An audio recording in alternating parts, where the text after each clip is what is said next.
تو ہم بہت ساری چیزوں کی ٹینشن لیتے ہیں جو ہمارے اختیار میں نہیں ہے.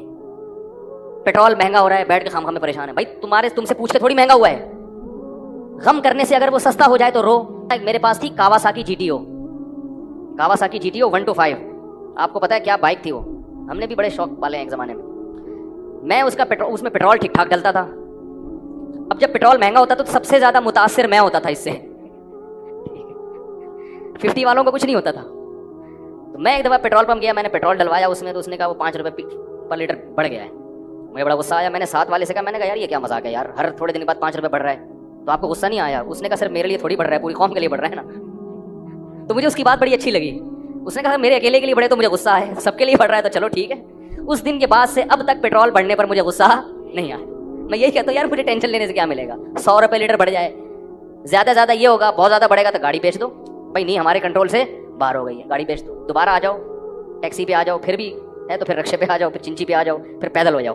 جو چیز اختیار میں نہیں ہے اس کی ٹینشن لینا حماقت ہے. بات آ رہی ہے سمجھ میں؟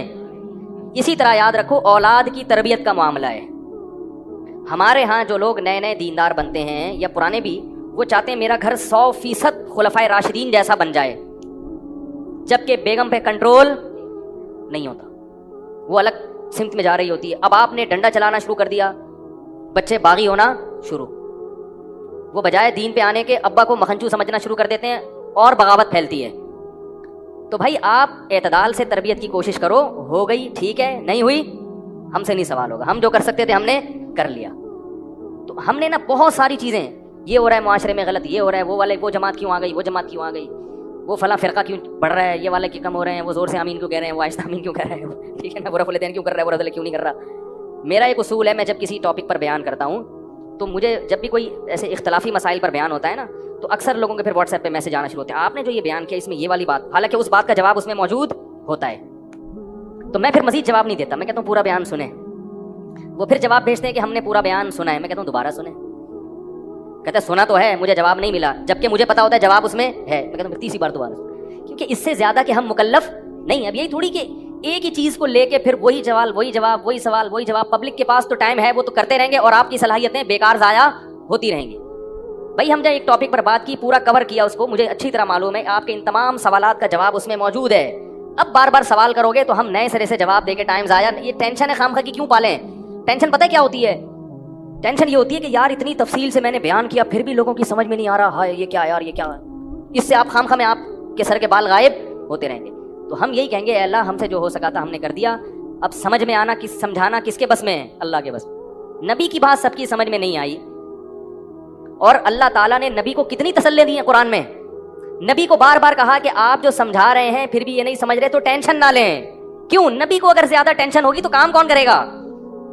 قرآن میں سینکڑوں آیتیں ہیں جو صرف تسلی پر مبنی ہیں, جن میں نبی کو کیا دی جا رہی ہے؟ تسلی. لعلک باخع نفسک علی آثارہم, کہیں ایسا نہ ہو کہ ان کی ہدایت کے پیچھے آپ کی جان ہی ہلاک ہو جائے, یعنی غم سے.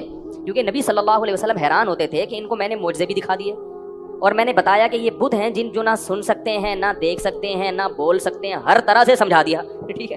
اور میری 40 سالہ زندگی بھی انہوں نے دیکھی کہ زندگی میں کبھی میں نے جھوٹ نہیں بولا, امین اور صادق مشہور ہوں.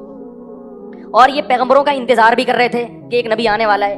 سب چیزیں ہو گئیں پھر بھی نہیں مان رہے, تو ٹینشن تو ہوتی ہے نا. تو قرآن نبی کو کیا کہہ رہا ہے کہ مزید ٹینشن لیں؟ نہ قرآن ٹینشن کیا کر رہا ہے؟ کام. نہ ٹینشن نہ لیں. ما انت علیہم بمسیطر, آپ ان پر نگہبان نہیں ہیں, داروغہ نہیں ہیں, گن پوائنٹ پہ نہیں لائیں گے آپ کسی کو, آپ سے سوال نہیں ہوگا. آپ بلغ ما انزل الیک من ربک, آپ کا کام ہے پہنچانا. یہاں تک کہ اپنے سگے چچا ایمان نہیں لے کر آ رہے, جنہوں نے آپ کو پالا بچپن سے. چلو وہ تو دشمن تھے, وہ ایمان نہ لائیں تو انسان صبر کرتا ہے, یہ تو دشمن ہے.